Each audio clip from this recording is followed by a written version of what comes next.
कमरेच्या दोन्ही बाजूला असलेली फॅट, स्टबन फॅट, त्याला आपण लव्ह हँडल्स म्हणतो. आणि हे सर्वसाधारण व्यायाम आणि डाएट करून जात नाहीत, तेव्हा त्याला लायपोसक्शन करून शेप द्यावा लागतो. आदर्श उमेदवार कोण आहे? कोणाला फायदा होऊ शकतो? स्थिर शारीरिक वजन, खूप वजन जास्त नाही वाढलेलं, त्वचेची चांगली लवचिकता, कमरेच्या बाजूला असलेली कायमची चरबी, घट्ट चरबी, निरोगी जीवनशैली असेल तर उत्तम परिणाम मिळतात.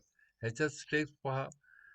टिम्युसन टॅनेस्थेशियामध्ये, जेएम मध्ये हा प्रोसिजर केला जातो. बारीक कॅन्युलाने आपण फॅट काढतो, नुसती फॅट काढत नाही तर त्याला चांगला आकार पण देतो.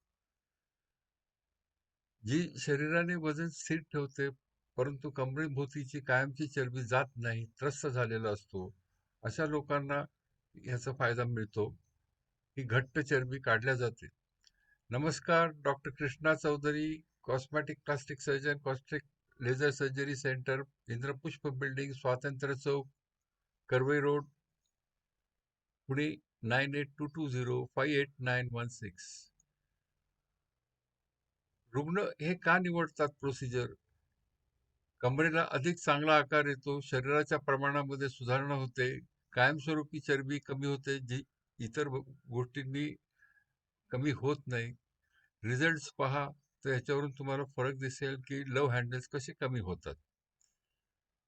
सर्वसाधारणपणे हे जे कपड्यातून दिसतात ते दिसेनासे होतं, आणि त्या व्यक्तीचा आत्मविश्वास पण वाढतो. कपडे घातलेले चांगले बसतात.